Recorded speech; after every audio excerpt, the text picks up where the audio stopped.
오늘 마태복음 14장 26절에서 33절까지 말씀을 가지고 신앙의 사람이 하는 갈등에 대해서 생각해 봅니다.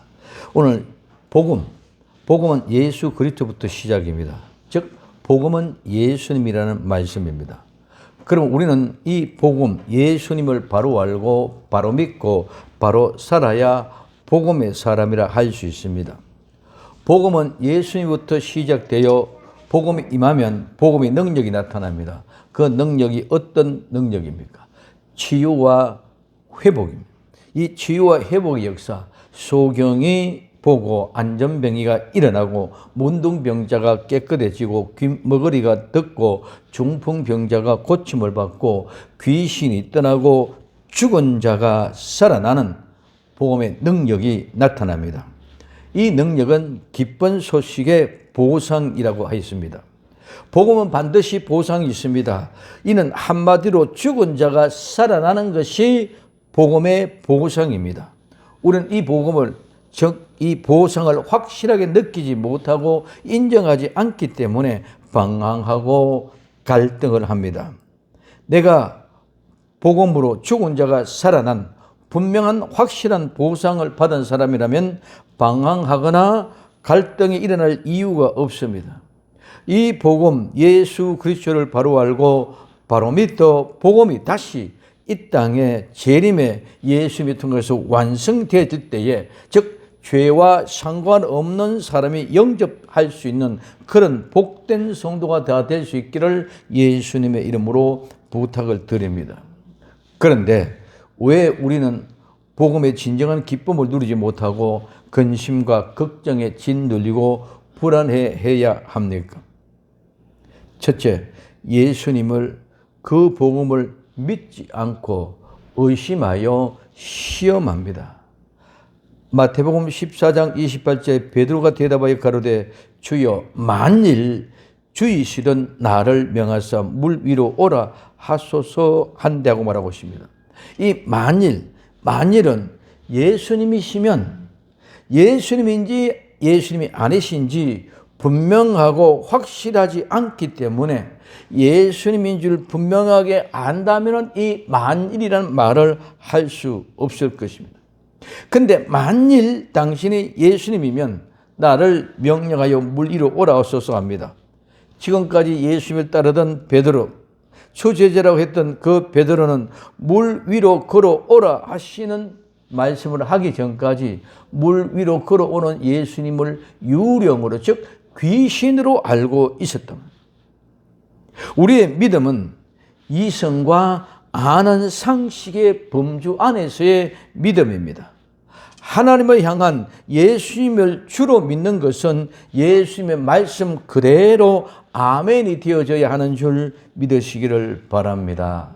고린도후서 1장 18절에 20절에 하나님은 믿으시니라. 이 믿으시란 믿을만하다. 믿음 있다면. 그래서 하나님의 믿으시면 우리가 너희에게 한 말은 예하고 아니라 함이 없느니라. 우리 곧 나와 실라노와 디모데로 말미암아 너희 가운데 전파된 하나님의 아들 예수 그리스도는 예하고 아니라 함이 되지 아니하였으니 저에게는 예만 되느니라. 하나님의 약속은 얼마든지 그리스도 안에서 예가 되나니 그런즉 그로 말미암아 우리가 아멘하여 하나님께 영광을 돌리게 되느니라고 말씀하고 있습니다. 믿음은 하나님의 말씀을 들을 때에 아멘으로 하나님께 영광이 되어야 됩니다. 그런데 우리는 자꾸 만약이라는 말을, 조건을 제시합니다. 이는 믿지를 못하기 때문에 시험하고 의심하는 것입니다. 그래서 이 예수님은 마태복음 14장 31절에 예수님께서 즉시 손을 내밀어 저를 붙잡으시며 가라되 믿음이 적은 자여 왜 의심을 하느냐, 왜 의심을 하였느냐고 말씀하고 있습니다. 하나님의 말씀은 어떤 조건과 환경 속에서도 모두 아멘인 줄 믿으시기 바랍니다. 말씀은 반드시 이루어지고 성취됨을 믿어야 됩니다. 나의 생각과 나의 경험, 나의 상식 모두가 다 달라도 하나님의 말씀을 믿는다면 끝까지 기다리고 인내하며 가야만 합니다.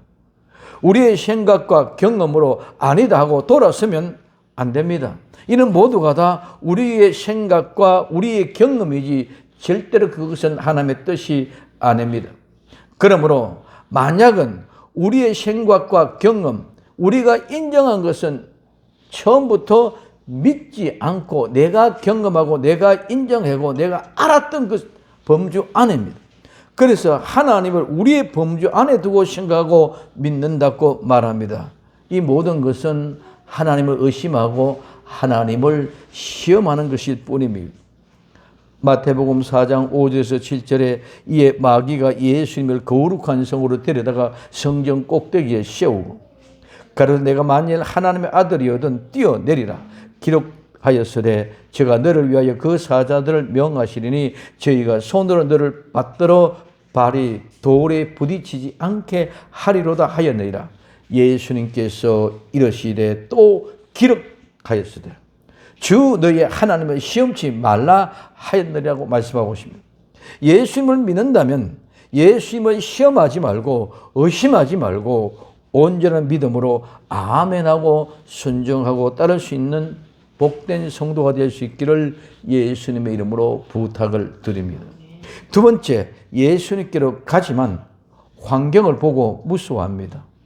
마태복음 14장 29절에서 31절에 오라 하시니 베드로가 배에서 내려 물 위로 걸어서 예수님께로 가되 바람을 보고 무서워 빠져가는지라 소리질러 가로되 주여 나를 구원하소서 하니 예수님께서 즉시 손을 내밀어 저를 붙잡으시며 가라사대 믿음이 적은 자여 왜 의심하였느냐 하시고 말씀하고 있습니다. 예수님이 오라 말씀하시는 말씀, 즉 예수님의 명령에 베드로가 배에 내려가지고 물 위로 뚜벅뚜벅 걸어서 예수님께로 갑니다. 그런데 예수님이 보고 갈 때는 아무런 문제가 일어나지 않았습니다. 바람을 보고 무서워 물에 빠져갑니다. 물 위에 걸어가려다가 바람을 보고 물 위에 빠져갑니다. 그런데 무엇을 보았습니까? 예수님만 바라보고 가다가 바람을 바라보았습니다. 우리는 모두 가는 길에 있어서 우리의 소망 되신 예수 그리스도의 그분의 눈길에서 놓치지 말아야 되는 줄 믿으시기를 바랍니다. 예수님을 바라보지 않고 바람을 봅니다. 그리고 풍랑을 봅니다. 바람과 풍랑의 파도를 보니 그 바람과 풍랑에 휩쓸려 빠져들어갑니다. 첫째, 바람을 보고 이 바람은 호흡하다, 숨쉬다, 불다, 공기, 그 다음에 공중을 의미합니다. 이 공중은 지구를 둘러싼 하청 하늘에서 말입니다. 그래서 이 호흡하고 숨을 쉬고 불고 공기, 공중의 이 모든 것들의 유래에 대해서 공기의 흐름이 곧바로 바람입니다. 공기의 흐름, 이 바람이 공기의 흐름이 어떻게 흐르느냐가, 즉 어떻게 부느냐에 따라서 모든 것이 다 달라지는데 엄청난 차이가 납니다. 그 바람이 부명 그냥 큰 바람이면 태풍입니다. 회오리 바람이 되면 토네이도가 됩니다. 미친 듯이 불면 광풍이라고 그랬습니다.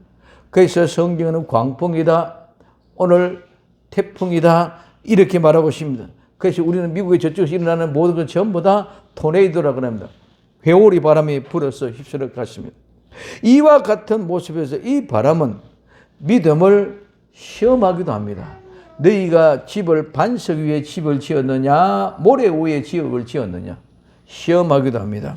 또 이 바람은 환난을 통해서 우리의 믿음을 단련하기도 합니다. 또 이 바람은 타작 마당에서 불어서 검불과 쭉정이 병든 것 벌레 먹은 것 다 날려보내고 알곡만 골라냅니다. 예수님을 바라볼 때는 이 바람은 아무런 영향이 없습니다. 그러나 예수님을 바라보던 눈이 옆으로 돌리니 바람이 보이고 풍랑이 보입니다. 이 바람을 보고 무서워합니다. 보고, 이 보는 것은 눈이 멀다는 말의 반대입니다. 그래서 눈으로 보는 것을, 즉 우리 눈으로 보는 기능을 강조합니다. 보고 알아차리고 보고 인지한다는 말입니다. 그래서 인간은 눈으로 보는 대로 판단하고 결정합니다. 여기에서 이 보고 보다는 이 말은 하나님이 본다 할 때는 이 말을 사용하지 않습니다. 무슨 말입니까? 이 말은 육신의 눈으로만 보는 것이기 때문에 하나님을 볼 수 없는 영안으로는 사용되어지지 않는다는 말씀입니다. 창세기 3장 6절에 여자가 그 나무를 본즉 먹음직도 하고 보암직도 하고 지혜롭게 할 만큼 탐스럽기도 한 나무인지라 여자가 그 실과를 따먹고 자기와 함께한 남편에게도 주매 그것도 먹은지라 말은 뱀의 말을 듣기 전에 보는 눈은 이 육신의 눈이 아니라 하나님을 보는 눈으로 영안이었습니다. 그러나 뱀의 말을 듣고 보니 이제는 세상의 육신의 눈으로 보이게 되어집니다. 그래서 보고 판단하여 결정하여 결국은 그 선악과를 따먹고 맙니다. 이 세상이 보는 육신의 눈은 범죄하는 눈이 됩니다. 우리는 오직 예수님만 바라보아야 합니다. 예수님부터 눈을 떼면 세상의 온갖 것들이 다 보입니다. 세상이 바라보면 세상이 좋고 세상이 가진 것을 못 가지면 불안해집니다. 세상이 가지고 있는 것을 내가 가지지 못하면 무서워집니다. 그러면 불평이 일어나고 불만이 일어납니다. 그러면서 만족과 행복이 완전히 가치관이 달라져 버립니다. 오직 예수님께서 눈을 길을 떼면 무서워 넘어집니다. 오늘 나와 여러분들은 오직 예수님만 바라볼 수 있기를 예수님의 이름으로 부탁을 드립니다. 무서워합니다. 이 무서워한다는 말은 바람을 보고 무서워합니다. 바람을 보고 무서워서 두렵고 놀랍니다. 이 바람은 공중 권세 잡은 자 사탄 마귀가 지배하고 통치하고 다스립니다. 이 세상의 모든 것들을 휘둘러서 휩쓸어 갑니다. 모든 분위기를 그렇게 만듭니다. 복음으로 죽었다가 다시 살아난 사람이 아니면 모두가 이 세상 분위기에 들떠 휩쓸려 내가 무엇을 하는지도 모르고 어디로 가는지도 모르고 같이 휩쓸려 갑니다. 태풍에 토네이도에 거부할 힘도 없습니다. 그냥 휩쓸려 갑니다. 무서워 피할 생각도 하지 못합니다. 오직 예수님만 바라보고 나가면 무서워할 일이 없습니다. 무서워하며 세 번째 빠져갑니다. 이 빠지다는 말은 가라앉다, 바다에 빠지게 하다, 내리게 하다. 그 다음에 빠져가는지라, 이 가는지라 말은 시작하다, 통치하다는 말. 시작하고 통치한다. 빠져간다는 것은 이미 빠져가는 것이 이제는 시작하고 통치가 되어 간다. 이 말은 첫째다, 시작했다, 통치다 말. 그래서 빠져간다는 말은 이것이 이제는 그 바람에 보고 무서워하는 순간 통치가 시작되어야 됩니다. 이것이 가장 첫 번째다. 그러면 통치하고 거기서 빠져나간다. 그러면 그 통치한 것이 시작이 되어졌다는 말입니다. 그래서 바람을 보고 무서워하고 바다에 빠져갑니다. 이 바람에 휩쓸려서 이제는 무서움과 두려움으로 바다 속으로 빠져들어갑니다. 이 빠져간다는 말은 그 바람이 이제는 그 사람을 통치하기 시작한다는 것입니다. 바람이 지배하고 통치하기 시작하면 이제는 모두가 다 바람의 영향에 휩쓸려 떠내려가게 되어졌습니다. 바람이 통치하고 바람이 다스리면 이제는 예수님이 보이지 않습니다. 하나님이 보이지 않고 바람의 두려움과 무서움에 휩쓸려 가게 됩니다. 바람 안에서 바람의 지배를 받기 때문에 다른 것은 볼 수 없습니다. 바람에 휩쓸려 가면서 바람 속에서 하나님을 본다든가 예수님을 볼 수가 없게 됩니다. 그러므로 바다에 세상에 빠져버립니다. 이제는 예수님이 보이지 않고 온통 세상만 보입니다. 세상 속에서는 아무리 허우적거려도 그 속에서는 하나님이 보이지 않고 예수님이 보이지 않습니다. 복음의 사람 절대로 바람을 보지 않습니다. 주변의 환경, 여건을 보지 않고 오직 예수님만 바라봅니다. 성도는 정말 복음의 사람이라면 오직 예수님만 바라보아야 됩니다. 아무리 무슨 광풍이, 아무리 큰 태풍이, 어떤 토네이도가 불어와도 보지 않으면, 안 보면 무섭지 않습니다. 그걸 보고 거기에 휩쓸갈 때 너무너무 무섭지만은 미국에서 토네이도 그저께 큰 토네이도 프레이드를 불렀습니다. 우리는 보지 않기 때문에 무섭지 않습니다. 본 사람은 휩쓸려 가서 불안에 떨고 공부하고 피난을 가고 피신을 가고 야단입니다. 오직 예수님만 바라보면 그 바람이 보이지 않고 오히려 태풍의 눈 안에 있으면 가장 안전한 장소가 태풍의 눈 안입니다. 그래서 그곳에는 평온하고 두려움이 없이 안전합니다. 그래서 우리는 무엇을 보느냐가 그렇게 중요합니다. 오직 예수님만 바라보고 가면 절대로 안전합니다. 다른 것이 보이지 않고 온전한 세상 만물을 똑바로 보고 우리는 바로 대처해 나갈 수 있는 지혜와 지식을 가지고 나갈 수 있습니다. 오직 예수님부터 눈길을 떼지 마시기를 예수님의 이름으로 부탁을 드립니다. 그러면 안 될 것 같습니다. 그러면 망할 것 같습니다. 그러면 존재할 수 없는 것 같이 느껴지게 세상은 자꾸 그런 분위기로 만들어갑니다. 그러나 세상은 하나님의 통치로 조금도 관절할 수 없고 관여할 수 없는 것이 세상인 줄 믿으시기를 바랍니다. 오직 예수님만 바라보면 절대로 안전합니다. 걱정하지 마시고 오직 예수님만 바라보는 복된 성도가 되시기를 예수님의 이름으로 부탁을 드립니다. 세 번째, 성령님을 받지 못했기 때문입니다. 마가복음 1장 8절에 나는 너에게 물로 세례를 주거니와 그는 성령으로 너에게 세례를 주시려고 말씀하고 있습니다.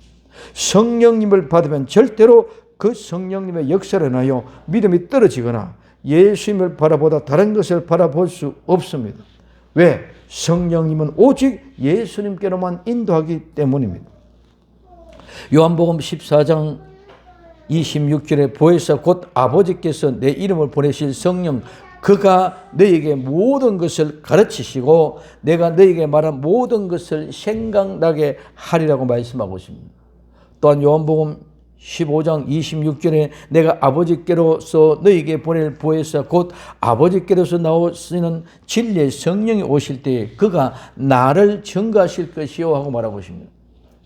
성령님 오시면 오직 예수 그리스도만 증거하시고 오직 예수 그리스도만 가르치고 오직 예수 그리스도만 생각나고 오직 예수 그리스도 진리로 인도하기 때문입니다.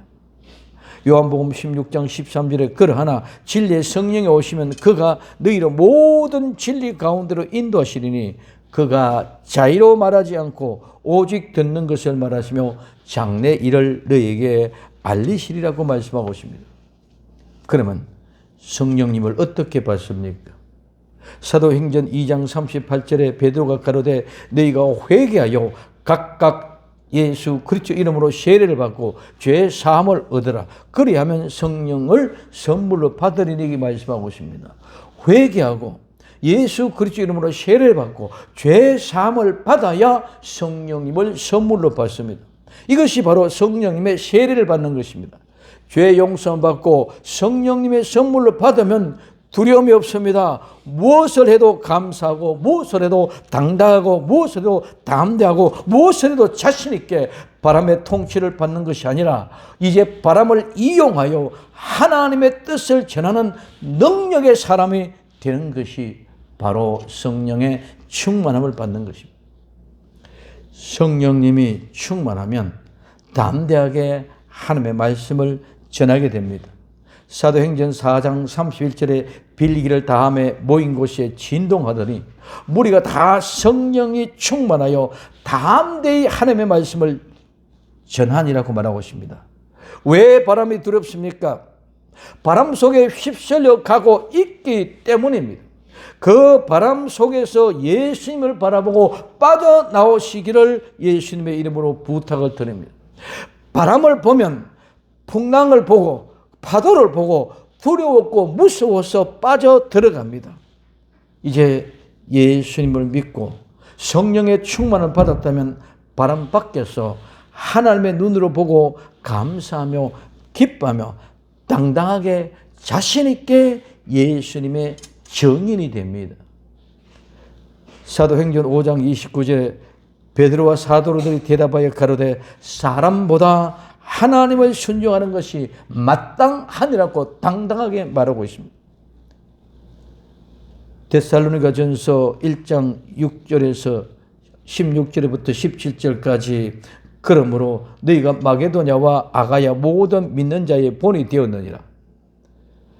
자, 또 너희의 많은 환난 가운데 성령의 기쁨으로 도를 받아 우리와 주를 본받는 자가 되었으니 그러므로 너희가 마게도냐와 아가야 모든 믿는 자의 본이 되었다고 말하고 있습니다.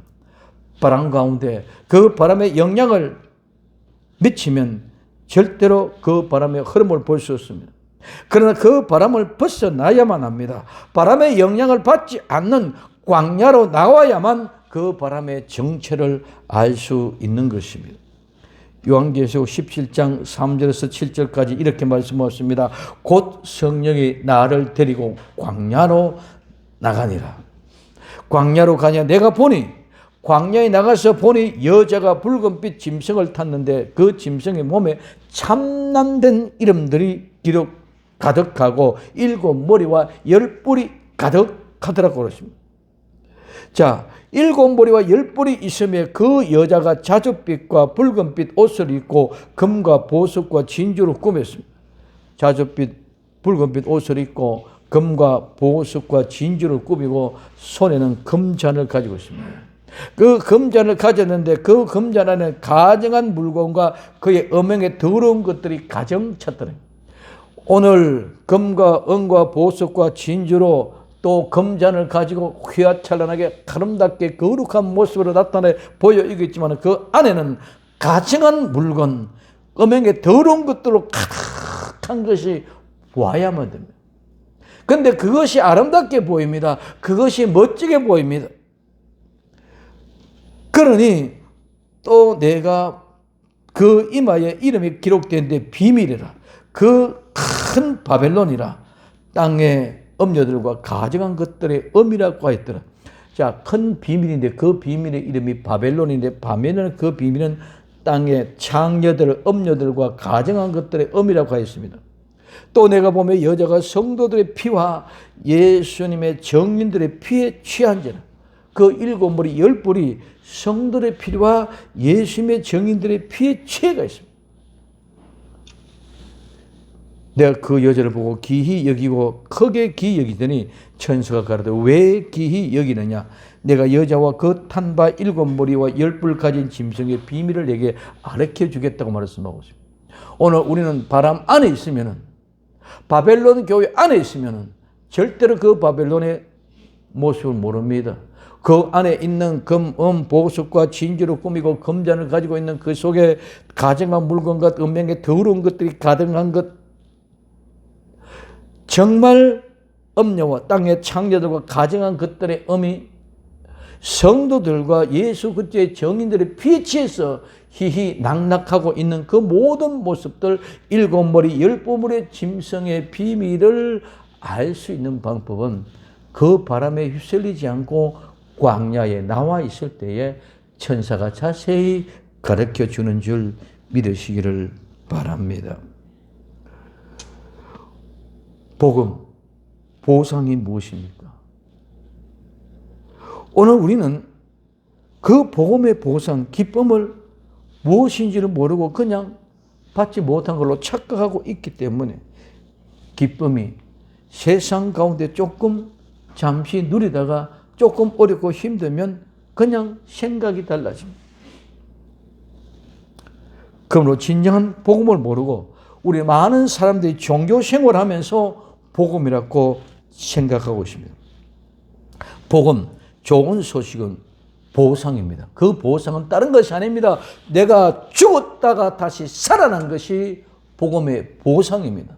내가 죽었다가 다시 살아났는데 무엇이 두렵고 무엇이 무섭고 무엇을 못할 것이 있겠느냐면, 그러나 그 보상, 내가 죽었다가 산다는 사실을 모르기 때문에 우리는 조그만 일에 휩쓸리고 두려워하고 무서워합니다.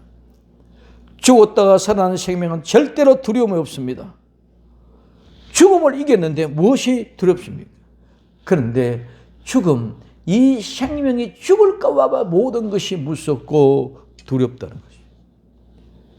죽었다가 살아난 생명, 겁날 것이 없습니다.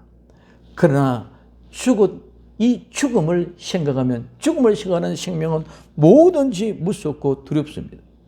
그렇기 때문에 대항을 하지 못하고 숨고 도망가기 바쁩니다.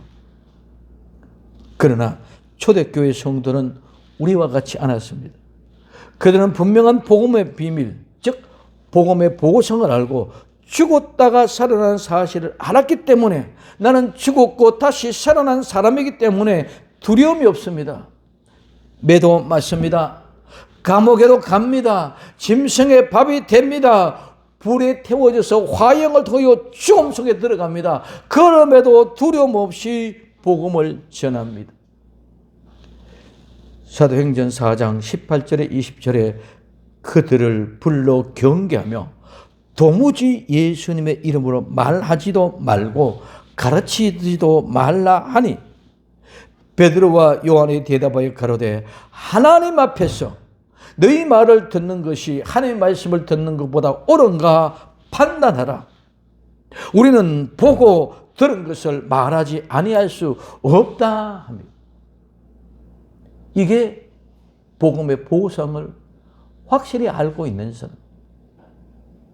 나는 너희들이 어떤 감옥에 너희가 어떤 모습으로 짐승의 밥이 되게 하고 불태워 죽인다 할지라도, 나는 하나님께서 내게 보여준 것, 내가 보고 들은 것을 말하지 아니할 수 없다고 당당하고 자신 있게 이야기해요. 이게 복음의 보상을 받은 자들, 죽었다가 다시 살아난 사람, 성령의 사람의 모습입니다. 그렇기 때문에 그들은 채찍을 맞으며 공회 앞에서도 당당합니다. 사도행전 5장 40절에 42절에 저희가 옳게 여겨 사도들을 불러 채찍질하며 예수님의 이름을 말한 것을 금하고 놓으니, 사도들은 그 이름을 위하여 능욕받는 일에 합당한 자로 여기심을 기뻐하며 공회 앞을 떠나니라. 저희가 날마다 성전에 있든지 집에 있든지 예수는 그리스도라 가르치기와 전도하기를 쉬지 아니하리라고 말씀하고 있습니다.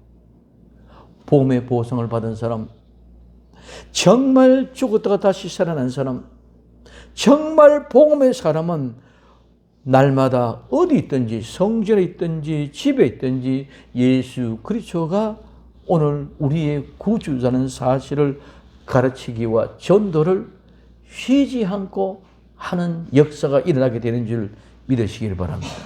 많은 환난 가운데 성령의 기쁨으로 도 진리를 받아 마게도냐와 아가의 모든 믿는 자의 본이 된 데살로니가 교회처럼 성령님의 기쁨이 충만하여 복음의 참된 정의를 되려 정말 진정한 생명샘 교회가, 생명샘 교회 성도가 다 될 수 있기를 예수님의 이름으로 부탁을 드립니다.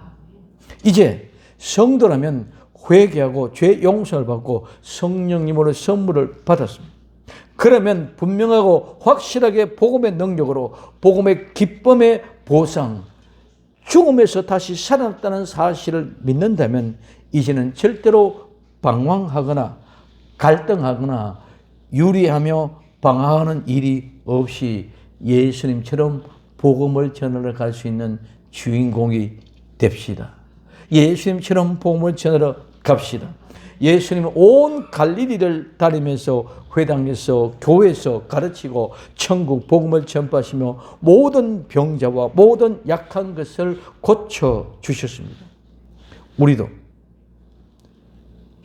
입으로 말로만 복음이 아니라 내가 가야 할 곳에 현장에 가서 내가 갈등하고 내가 방황하며 흔들렸던 내 모습을 바로 정리하여 가르치면 복음의 능력이 반드시 나타날 줄로 믿습니다.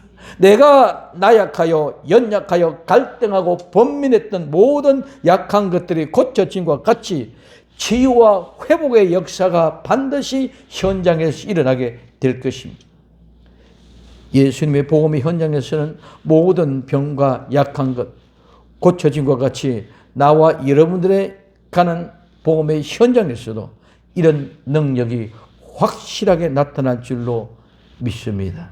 이 복음의 역사가 능력으로 나타나는 복된 주인공 다 될 수 있기를 예수님의 이름으로 부탁을 드립니다. 기도합니다. 사랑하는 주님, 감사합니다. 우리는 왜 갈등을 합니까? 예수님을 믿지 못하고 의심하여 시험하기 때문에 그렇습니다. 우리는 예수님 바라보지 않고 주변의 여건과 환경을 보고 무서워하기 때문에 그 말씀했습니다.